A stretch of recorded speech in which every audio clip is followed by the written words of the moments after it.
Othello. If he saw through the lie. Chapter 1. The seed already sown. It is a strange thing to be saved, and to find that the saving has cost you more than the danger ever would have.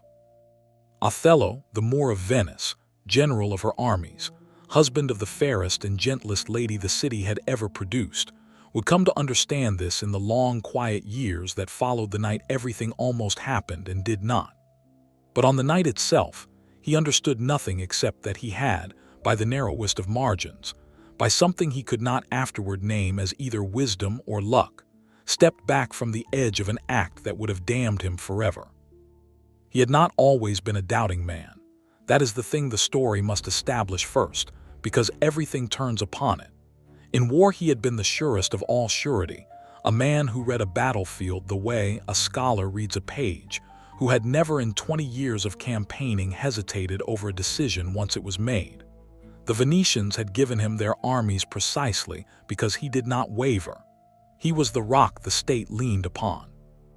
And in his own heart, in the years before he married, he had carried that same steadiness inward, so that he was, of all the men Venice knew, the one least troubled by the small, gnawing uncertainties that eat at lesser souls. He slept well. He did not look back. He did not wonder late at night whether men were laughing at him behind their hands.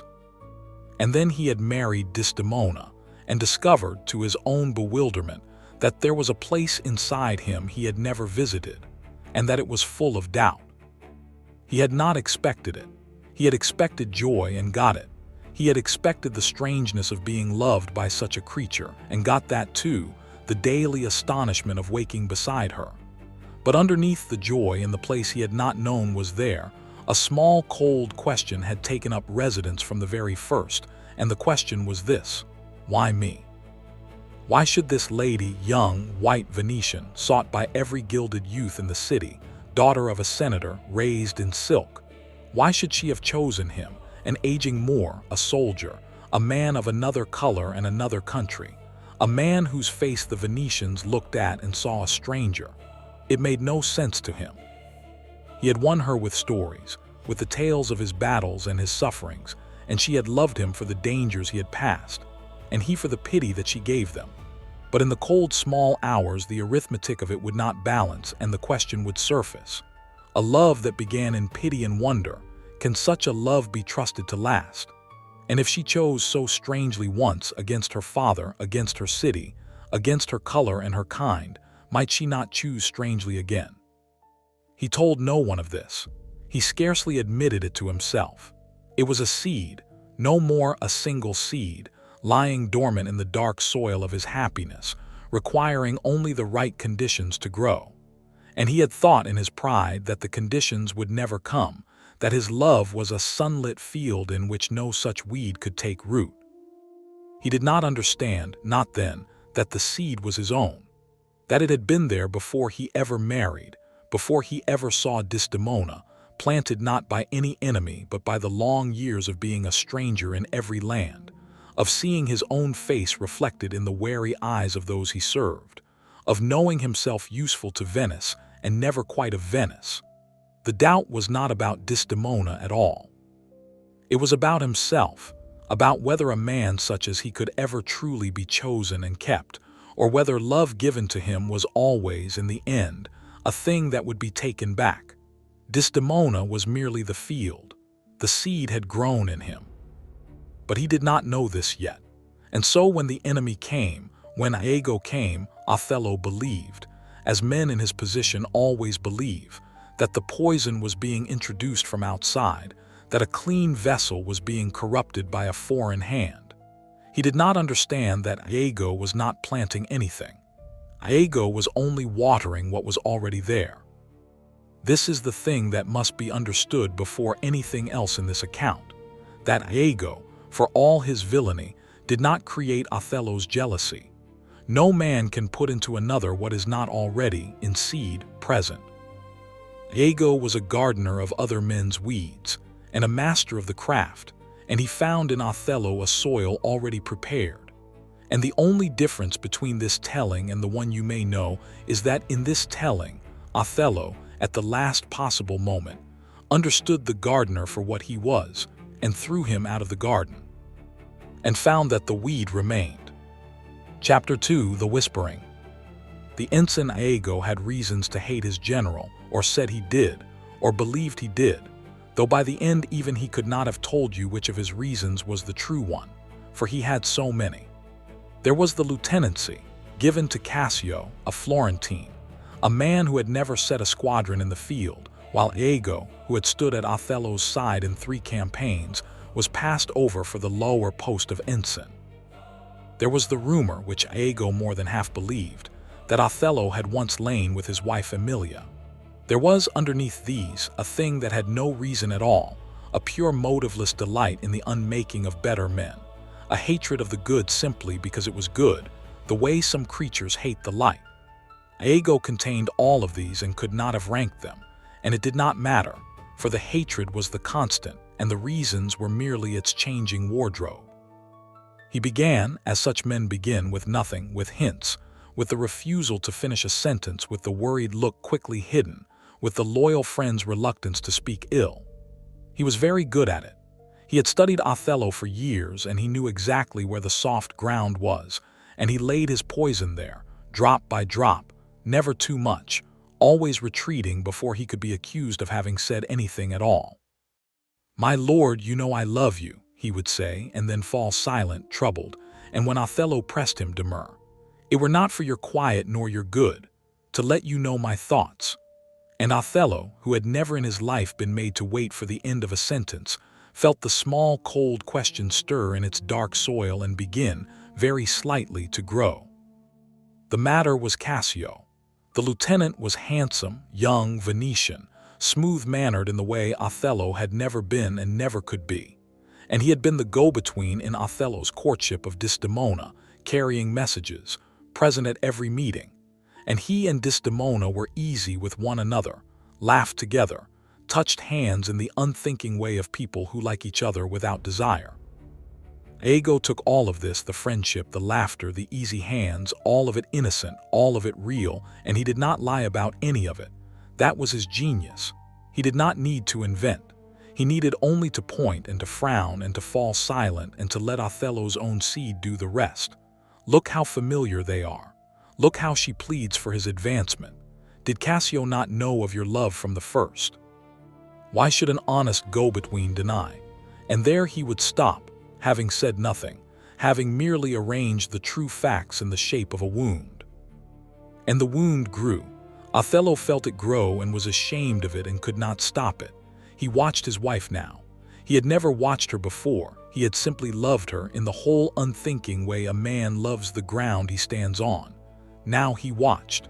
He saw her speak to Cassio and his stomach turned. He saw her laugh and the laughter was a knife.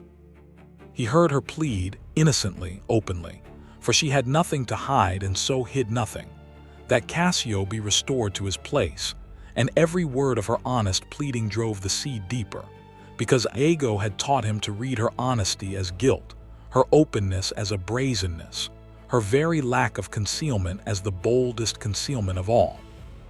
He did not sleep now. The man who had slept soundly on the eve of battle lay awake beside his sleeping wife and listened to her breathe and wondered whether she dreamed of Cassio. He grew short with his officers. He grew strange. Venice noticed and murmured, and Iago, all concerned, told them the general was unwell, the strain of office, the African blood not suited to the climate, and watered and watered and watered. And then came the handkerchief. It was nothing, a square of linen, spotted with strawberries, the first gift Othello had ever given Desdemona in the early days, a token, a love pledge, given with the words that it had been his mother's and had magic in it, that so long as she kept it his love would hold, and that to lose it would be a thing of terrible omen. He had said this half in earnest and half in the way lovers say such things, dressing a scrap of cloth in legend because love wants its objects to be more than they are. And Desdemona had treasured it and carried it, and then one day, reaching to bind his aching head with it, had let it fall and not noticed, and Emilia, Iago's wife, who had long been told by her husband to steal it and had never understood why, had picked it up from the floor and given it to him. and Iago had put it in Cassio's lodging. So that now there was a thing, not a fact, but a thing, an object which could be pointed to, which had weight, which the growing weed could wind itself around and climb. The handkerchief in Cassio's possession. Iago arranged for Othello to see Cassio give it carelessly to a woman, Bianca, who loved Cassio and to whom Cassio meant nothing, arranged the whole tableau, the cloth passing from hand to hand, the laughter, the contempt, and stood beside Othello in the shadows and murmured, "Is that not your wife's handkerchief? Did you not give it her? And see how he uses it, passes it to his whore. Such is the worth he sets on your wife's love token."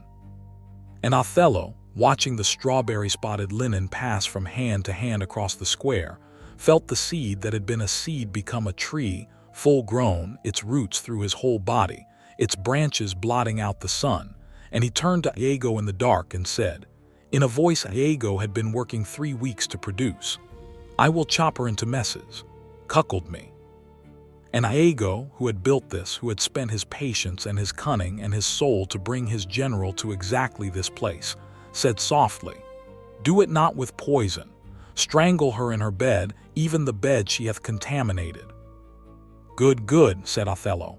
"The justice of it pleases, very good." And it was set. The night was named. Desdemona would die in the bed she had, Othello now wholly believed, defiled. And Cassio would die too, by Iago's hand, and the thing would be done, and the world would be set right, as madmen always believe their madness will set the world right. This is where the story goes forward into its ending. This is where the bodies fall. But it is not where this story goes. Chapter 3, The Crack in the Glass. It was the handkerchief that saved her, in the end, though not in any way that Iago could have foreseen, and not by any cleverness of Othello's, but by the smallest accident of timing, by a single hour, which is all the difference there has ever been between most of the tragedies and most of the lives that merely ache. Othello went home that night to do the deed. He had told Iago he would smother her in her bed, and he meant to, and he climbed the stairs to their chamber with the cold, clear purpose of a man who has decided. And there was no doubt in him now. That was the dreadful thing. The doubt had done its work and burned itself away, leaving in its place the terrible false certainty that is doubt's final form. He did not doubt that she was false. He had passed beyond doubting. He knew. She was asleep when he came in, or nearly, the candle guttering, her hair loose on the pillow, and she stirred and saw him and smiled, with no guilt in her face, no fear. Nothing but the gladness of a wife seeing her husband, and said his name sleepily, "My lord," and asked would he come to bed. And he stood over her with the certainty in him like iron, and he said, "Have you prayed tonight, Desdemona?" And she, waking now, hearing something terrible in his voice, sat up. "Why do you speak so? You are fatal then when your eyes roll so. I know not why I should fear, since guiltiness I know not, but yet I feel I fear." "Think on thy sins," he said. "They are loves I bear to you." And it was there, in that answer, in those 5 words said in pure bewildered innocence, "They are loves I bear to you," that the crack appeared in the glass. For Othello had built his certainty out of 1,000 small inferences, each supplied or arranged by Iago, and he had never once in 3 weeks heard her speak of her sin and seen her face as she spoke. He had watched her at a distance, through Iago's frame, in Iago's light. He had not been alone with her, close in the candlelight, with the question in the open between them. And now he was, and he had said, "Think on thy sins," expecting what? A flinching, a paling. The animal recognition of the guilty discovered. He had seen guilt on 100 faces in his life. He was a soldier. He had interrogated men. He knew the look of a soul that knows itself caught. And it was not on her face. There was bewilderment and fear, but it was the fear of the innocent before the inexplicable, the fear of a creature who cannot understand why the one she trusts has turned to stone. And that fear has a different shape from the fear of the guilty. And Othello, who had killed and questioned and read men's faces for 30 years, saw the difference, saw it against all his will, in the half-second before his certainty could close over it. It was not a thought. It was faster than thought. It was the trained eye of a lifetime registering beneath all the constructed certainty, a single fact that did not fit. That is not the face of a guilty woman. He hesitated. It was the first time in the whole affair that he had hesitated, he who in war had never hesitated. And the hesitation lasted only a moment, but a moment was enough, because into it rushed, all at once, every small thing he had been pushing down for 3 weeks. The way the certainty had been built not by his own observation but always by Iago's prompting. The way the proofs had never quite been proofs, the handkerchief he had seen but not the act, the words he had overheard but not their context, the inferences always one remove from the thing itself. The way Iago was always there, at his elbow in the shadows, framing, suggesting, retreating. The way a clean, clear voice in him, the soldier's voice, the voice that had kept him alive through 20 campaigns by noticing when a thing did not add up, the voice he had been drowning for 3 weeks under the roar of his wound, said now, quietly, in the candle-lit silence of the chamber, the simplest of all questions, the question he had never once asked. Where is the act? In all of it, in all 3 weeks, where is the single thing I have seen with my own eyes that cannot be explained another way? And he could not find it. Standing over his wife with murder in his hands, he went looking for the first time for the one solid thing at the bottom of all the suggestion, and it was not there. There was only the handkerchief, and a handkerchief can be dropped and found and moved. There was only a friendship, and a friendship is not a crime. There was only Iago's frowning, and Iago's silences, and Iago's reluctant, loyal, devastating hints. And Othello, in the moment of hesitation, looked at the whole edifice of his certainty and saw, with the cold clarity that was his truest gift, that it had been built entirely out of one man's words, and that he had never tested a single brick of it. "Othello," she whispered, "what is the matter?" And he lowered his hands. He did not embrace her. He did not weep and beg her pardon, not then, that would come in its own slower way. He simply lowered his hands and stepped back from the bed and stood in the middle of the room shaking, a great soldier shaking like a boy, and he said, in a voice she had never heard from him, "Get up, light the candles, send for Iago, and do not," his voice broke, "do not be afraid of me. Whatever I have done in my heart this night, I will not do it with my hands. Light the candles, I have to see clearly now." And so the trap did not close. The handkerchief was traced. Emilia, hearing the next morning what had nearly happened, understood at last why her husband had wanted the cloth, and cried out the whole truth before the assembled household, that she had found it, that she had given it to Iago, that there was no meaning in it, none, that it had been a love token fallen on a floor. And the threads, once pulled, all came loose at once, the way such things do once the first one goes, and Iago was unmasked and seized, and stood at last before the man he had nearly destroyed, silent, refusing to the end to say why he had done it. "Demand me nothing. What you know, you know. From this time forth I never will speak word," and was taken away to the torture and the punishment that the law of Venice kept for such as he. And Desdemona was alive. And Othello had seen through the lie. And the city, when it learned the whole of it, called it a deliverance, a near tragedy averted, a good man saved from a villain's snare, a marriage preserved by the grace of a single hour. They praised Othello's wisdom in seeing through the deception. They praised heaven for the timely truth. Bells were rung. The Moor and his lady were reconciled before the Senate, and Desdemona wept with relief and clung to him, and Othello held her, alive, warm, breathing, his, and everyone agreed that it had ended well. Everyone except Othello, who knew, even in the moment of holding his living wife, that something had ended that would not come again, and that what the world was calling a deliverance was, in a way he could not yet have explained to anyone, the beginning of a longer and quieter ruin. Chapter 4: The Thing That Would Not Wash Out. For here was the matter that no bell could ring away, and that no unmasking of Iago could undo. Othello had believed it. Not been tempted to believe it, not entertained it as a possibility. He had believed it wholly to the root, enough to climb the stairs with murder in his hands, enough to stand over his sleeping wife and ask her if she had prayed. For 3 weeks he had looked at the gentlest creature he had ever known and seen a whore. He had taken her every kindness as a lie, her every honest word as a deeper deceit, her very innocence as the proof of her guilt. He had built inside himself, out of almost nothing, a complete and detailed and fully furnished conviction of her betrayal, and he had lived inside it, and he had been ready to kill for it. And the unmasking of Iago proved that the conviction had been false, but it could not prove the thing that Othello now most desperately needed proven, which was she innocent. He knew now that she was innocent. He had the handkerchief's whole history. He had Emilia's testimony. He had the iron certainty of fact. No, the thing that could not be proven, the thing that no testimony could ever reach, was this, that he would not believe it again.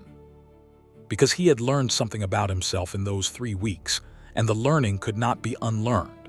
He had learned that the soil was in him, that a stranger, with a few hints and a frown and a borrowed handkerchief, could reach into him and grow a murder in 3 weeks out of nothing but the seed that was already there. He had thought himself a clean vessel into which Iago had poured a poison. He understood now that he had been the soil, and Iago merely the rain, and that the rain could be sent away, was in chains, would die, but the soil remained, and the soil was him, and you cannot send yourself away. He tried to explain this to no one at first, because there was no one who would understand it. The world saw a happy ending, and he could not make himself the man who insists at the wedding that the marriage is already doomed. Desdemona was so glad, so purely and trustingly glad to have her husband back, restored, the nightmare over, that he could not bear to tell her that for him the nightmare was not over but had only changed its form, had gone from a loud thing with hands to a quiet thing with eyes. For he watched her now, still. That was the horror of it. He had thought the watching would stop when the truth came out, that it had been Iago's gift to him and would leave with Iago. It did not leave. Iago was in chains, and Othello still watched his wife across the dinner table and felt in the old place the small cold stir. He hated himself for it. He knew, with the full force of fact, that she was innocent, that she had never once been false, that the whole thing had been a lie. And still, when Cassio came to dinner, restored to his lieutenancy and to the household's friendship, and Desdemona laughed at something Cassio said, the old knife turned, just slightly, just for an instant, before Othello's reason could leap on it and crush it. And that was the thing that would not wash out. Not the belief was gone, defeated, disproven, but the capacity for the belief, the knowledge that it lived in him. Every time the small cold stir came and he crushed it with his reason, he proved to himself again that it was still there to be crushed. A man who has never been jealous does not have to crush anything. There is nothing to crush. The ground is simply clear. Othello's ground would never be clear again. He had seen what grew there. He would spend the rest of his life as a man standing guard over his own soil, watching for the weed, pulling it the instant it showed. And the watching, the eternal vigilance, was itself a kind of distance from his wife that he had never had before and could never close again. For you cannot stand guard over your own heart and also be at peace within it. The very act of watching for the jealousy was a withdrawal from the trust that makes love livable. He could not simply love her anymore, the way he had in the beginning, the whole unthinking way a man loves the ground he stands on.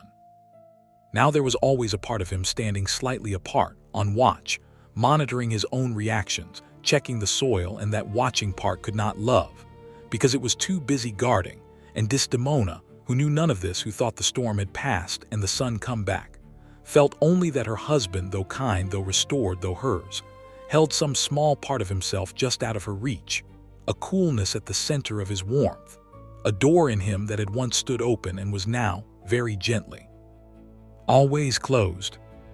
Chapter 5. 2 Kinds of Quiet. The first year was the hardest, and also, in a strange way, the easiest, because in the first year they could both pretend that the thing that had happened was the thing the world said had happened, a villain's plot, defeated, a marriage saved. They had a story to live inside, and they lived inside it, and there were whole days, even whole weeks, when it almost held. Desdemona did everything right. That was, in its way, the cruelest part. She did not reproach him. She understood, for she was wise, far wiser than the world gave young brides credit for, that her husband had been the victim of a monstrous deception, that he had suffered terribly, that the days when he had looked at her with stone in his eyes had been a kind of madness imposed from outside, and she forgave him for them completely, freely, without a single backward glance. She did not understand that her perfect forgiveness was itself a small weight on him, because it was founded on the story that the madness had come from outside, and he knew the deeper truth, that it had come from within, and her forgiveness, generous as it was for the wrong crime. She forgave him for having been deceived. He needed and could never ask for, because to ask would be to tell her forgiveness for having been deceivable. So he carried it alone, and carrying it alone he grew quieter. Not cold, he was never cold to her, he was unfailingly gentle, almost too gentle, a gentleness that had a carefulness in it, the gentleness of a man handling a thing he is afraid of breaking, and also, though he would have died before admitting it, a thing he is afraid of. He brought her gifts. He spoke to her tenderly. He held her at night. And all of it was real, and all of it was slightly performed, because under all of it ran the unending vigilance, the watch he kept over his own soil, and a love that is forever being supervised by its own watchman is not the same as a love that runs free, and they both felt the difference, and only one of them knew its name. There came to be two kinds of quiet between them. There was the old quiet, the good quiet, the silence of two people easy together, which they still had sometimes in the early mornings before the day's watching began. And there was the new quiet, which looked exactly like the old quiet from outside but was its opposite, the silence of a man holding something back, and a woman sensing it held back and not knowing what it was, and both of them keeping the surface smooth so as not to disturb whatever lay beneath. The terrible thing about the two quiets was that they were indistinguishable to the eye. A guest at their table would have seen a devoted couple sitting in comfortable silence. Only the two of them knew, on any given evening, which quiet they were in, and as the years went by the second quiet came more and more to wear the clothing of the first, until even they could not always tell. Cassio remained their friend. This was, Othello insisted to himself, a point of honor, that he would not let the lie win, that he would not let Iago's poison, even in defeat, deprive him of a good lieutenant and Desdemona of a good friend. So Cassio dined with them and laughed with Desdemona, and the friendship was real and innocent exactly as it had always been.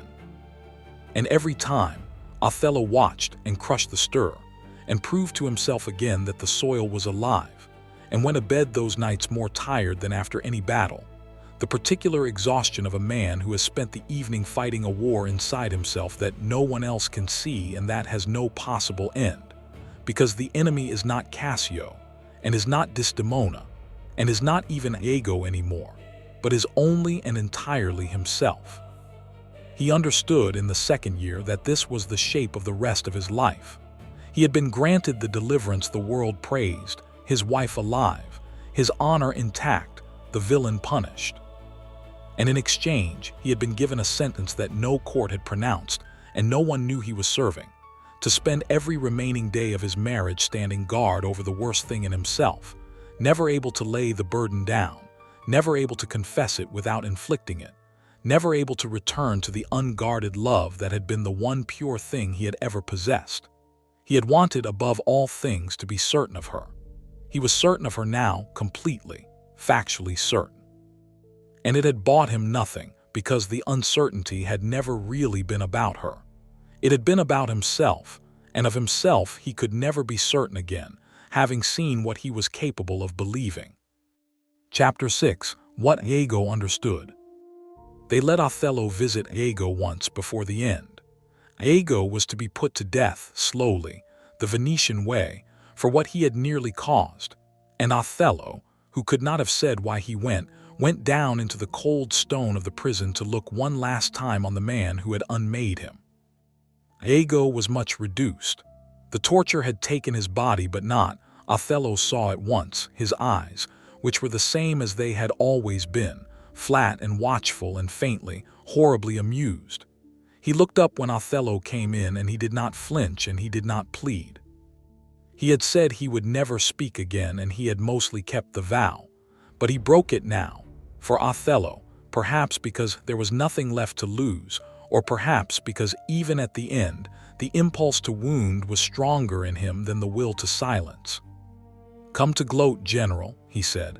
"You won, your wife lives, I hang. The good are rewarded and the wicked punished, just as the stories promise. You should be happy. You don't look happy." Othello did not answer. "No," said Iago, studying him, and the amusement deepened, became something almost like a terrible tenderness, the recognition of one man who sees clearly by another. "You're not happy. I wondered if you'd worked it out. Most men wouldn't. Most men, saved at the last like you were, would walk away thinking they'd escaped me. You know better, don't you? You know you didn't escape me at all." "Be quiet," said Othello. "I'll be quiet forever soon enough," said Iago. "Let me say this one thing first, since you came all this way to hear it, though you'd never admit it. You think I lost. I didn't lose. I never needed her to die. That was never the point. That was just the shape the thing took, the bodies, the bed, all of it. That's for the groundlings. The point, General, the real work was never out here." He raised his chained hands and gestured at the world, the prison, the city. "The point was in there." And he pointed with a long, dirty finger at Othello's chest. Othello said nothing. His heart was beating very hard. "I'll tell you what I did," said Iago softly, almost kindly. "Everyone thinks I poured something into you. Your wife thinks it. The Senate thinks it.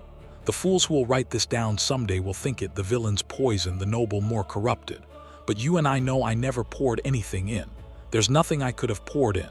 You can't make a man jealous who hasn't got the ground for it. I've tried on better defended men than you and got nowhere. The seed has to be there or nothing grows.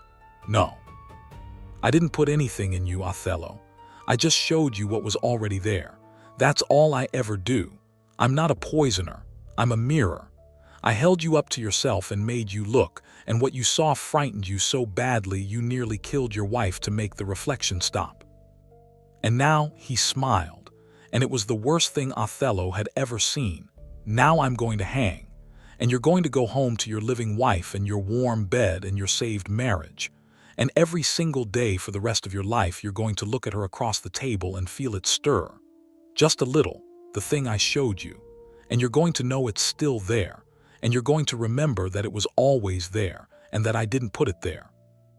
And that when I'm dead and gone and rotted it will still be there because it's you, General. It was always you. I just introduced you." "It's not me," said Othello, and his voice came out low and shaking, the voice of a man saying the thing he most needs to be true and least believes. "You made it. You built it out of nothing with lies and a stolen handkerchief. It was never in me. You put it there." And Iago laughed with what was left of his ruined body, a dreadful wet sound in the cold cell, and said, "If you believed that, General, you'd have come down here happy. You'd have come to spit on me and walk away light.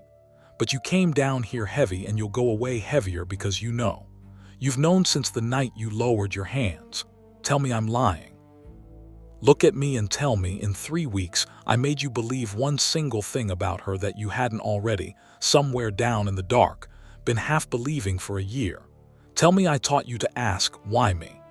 Tell me that question wasn't in you the day you married her, before you ever knew my name." And Othello could not tell him, because it was true, and they both knew it was true, and Iago saw the knowledge land in Othello's face and was satisfied, and lay back against the cold stone with the air of a man whose work is done. "There it is," he said, gently closing his eyes.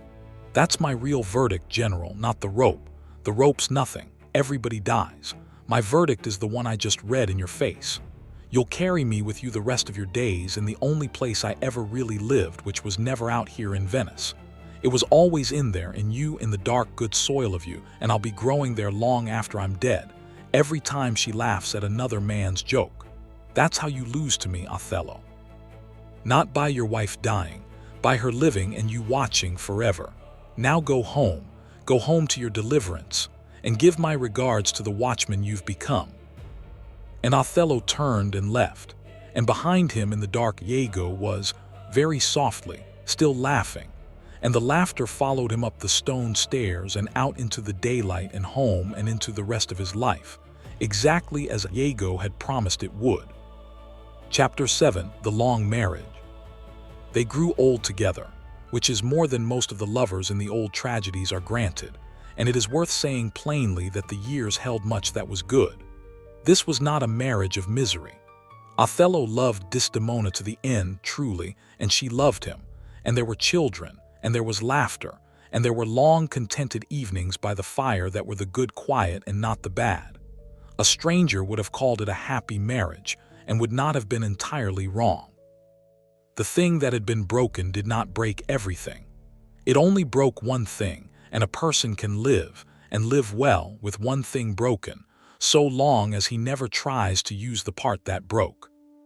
But the broken part was a particular part, and Othello knew exactly which part it was, and lived around it the way a man with a stiffened knee learns to walk, so that you would hardly notice, but who knows, every step, that he is favoring it. The broken part was the part that could rest in another person, the part that could lay down its arms, the part that could love without watching. He had had it once, in the very first days before Iago, when he had loved Desdemona with the whole unguarded trust of a man who had never imagined betrayal. And he had lost it, not when she betrayed him, she never did, but when he discovered that he was the kind of man who could believe she had. After that, he could love her with everything he had except the one thing, and the one thing was the rest. He confessed it to her in the end. He had to. It had sat in him for 30 years, and as he came to his dying, he found he could not carry it across to the other side without setting it down. And so one evening, an old man now, white-haired, his great soldier's body gone frail, he told his wife, herself old now, still gentle, still his, the thing he had never told anyone, the thing not even Iago's unmasking had been able to reach. He told her that the worst of it had never been Iago, that Iago had only shown him something. That on the night he had lowered his hands and spared her, he had not been cured but only awakened to the discovery that the soil of jealousy had been in him all along, that the question why would she choose me, and having chosen so strangely once might she not choose strangely again, had lived in him from the first day. And that no fact, no proof, no 30 years of her perfect faithfulness had ever been able to root it out, because it had never been about her faithfulness. It had been about his own unworthiness, the stranger's wound, the lifelong knowledge of being chosen against the grain. He told her that he had spent their whole marriage standing guard over it, crushing it whenever it stirred, and that the guarding had been the thing that kept a small coolness always at the center of his warmth, the closed door she had surely felt and never understood, and that he was sorry, not for having been deceived, which she had forgiven him long ago, but for the deeper thing, for never having been able to give her the unguarded love she had deserved. Because the man who could give it had died on the night he lowered his hands, and only the watchman had survived to grow old with her.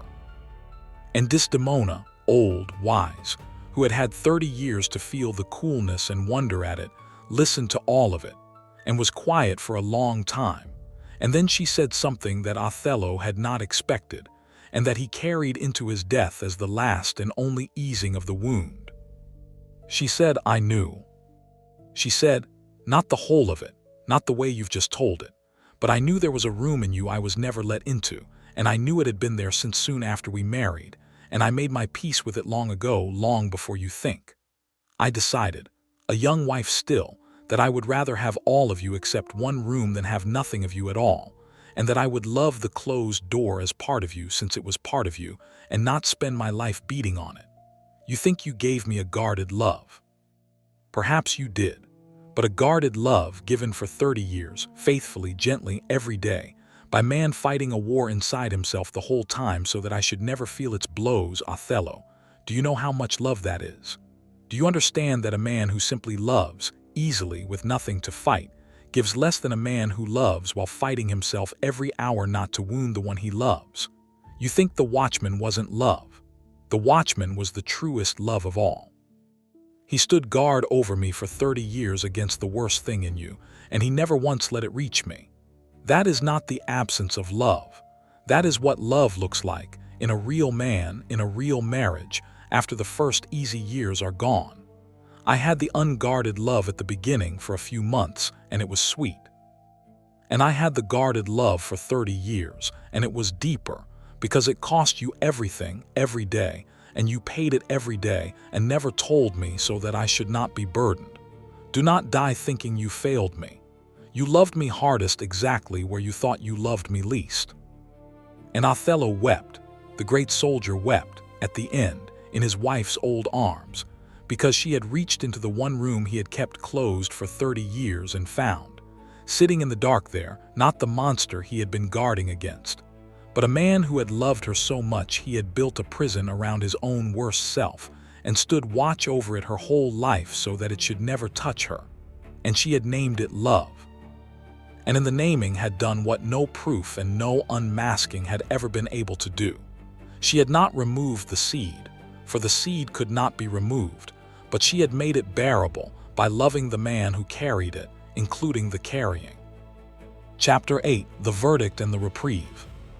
He died not long after, peacefully in his bed, the bed that in the other story, the story that did not happen, had been the scene of murder, and that in this story had been the scene of 30 years of ordinary marriage, of the good quiet and the bad, of the watchman's long vigil and the wife's longer patience. He died with Desdemona's hand in his, and his last clear thought was not of Iago, and not of the seed, but of her face on the night he had lowered his hands, the bewildered, innocent face that had cracked his certainty and saved them both, and of the 30 years that face had given him, guarded and imperfect and entirely real. And here at the end, the question must be faced that the whole story has been circling, because it is the question the story exists to ask, and it would be a cheat to leave it unasked. Was Othello saved, or was he not? The world's answer was simple: he was saved. The villain's plot was foiled, the innocent wife lived, the marriage endured for 30 years, the man died old and loved in his bed. By every measure the world keeps, it was a deliverance, and the world was not wrong. It is no small thing that Desdemona lived. It is no small thing that the bells rang instead of tolling. A living wife and a 30-year marriage are not nothing. They are, in fact, very nearly everything, and the story would be a lie if it pretended otherwise out of love for its own sad cleverness. But there is a deeper answer, and it is neither the world's bright yes nor the cynic's dark no, but a third thing, the thing the whole story has been built to arrive at. Othello was saved from the act and not from the knowledge. He kept his wife and lost his innocence, not the innocence of having never sinned, which he had lost the moment he believed Iago, but the deeper innocence of not knowing what he contained, the innocence every person carries until the day some Iago, some grief, some test, holds up the mirror and shows them the soil in themselves where the worst things grow. That innocence, once lost, does not return. Iago was right about that, fully and finally right, and his rightness was his victory, and his victory was real even though he hanged. He had taught Othello the one thing that cannot be untaught, which is the knowledge of his own capacity for the worst, and that knowledge had stood between Othello and unguarded love for the rest of his life. And yet, and here is the third thing, the thing past Iago's verdict, Iago had been wrong about one matter, the only matter in the end that counted. He had believed that to show a man the seed in himself was to defeat him, that a man who knows the worst of himself can never again love freely, and that a love kept under guard is no love at all, is only the loss of love dressed in love's clothes. And in this Iago, who understood the dark soil of the human heart better than almost anyone who ever lived, understood nothing at all because he had never been loved, and so did not know the one fact that undoes him, which Desdemona spoke in the last evening. That a love which keeps watch over its own worst self, for 30 years faithfully, so that the beloved should never feel the blows, is not less than unguarded love but more, is, in fact, the highest love there is, the only kind worthy of a grown soul, the love that has seen the seed and stayed anyway and stood guard anyway and paid the daily price anyway, and never once, in 30 years, Let the darkness reach the one it loved.